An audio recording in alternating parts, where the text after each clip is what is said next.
To make some pumpkin bread, first you want to spray your pan. I just spray it with vegetable oil. I don't flour them anymore. I just spray them with that.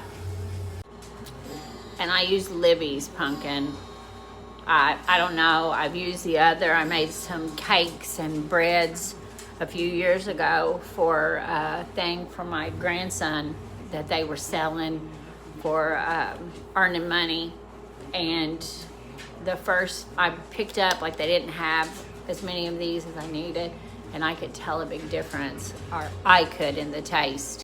15-ounce can of pumpkin, 1 cup of oil, and I really don't mix this like any certain way. I just put it all in there. I usually do all the wet first and then go back and add the flour, but I mix all my other stuff with my eggs and stuff. 3/4 of a cup of water, 4 eggs. I have a 1/2 teaspoon of nutmeg, 1.5 tablespoons of cinnamon. I have 2 teaspoons of baking soda and 1.5 teaspoons of salt. And I just mixed it in with my eggs. I'm gonna dump it in there now and start the mixer. We're gonna add 3 cups of sugar.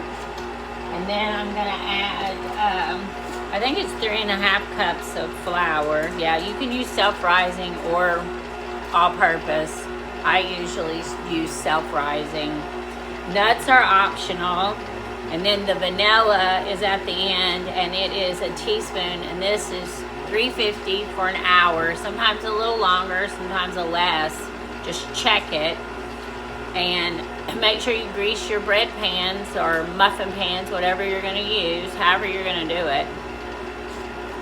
So this recipe is so old, and I've just adjusted things for myself.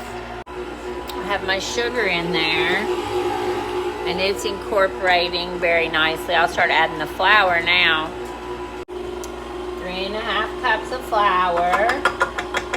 Everything get incorporated really good. The vanilla I do last. 1 teaspoon of vanilla. I dump it in while it's mixing. You can see the consistency of that running off of that. It's kind of thick, and that's the way that you want it. So it made 3 pans. One of them is a little bigger than the other 2. And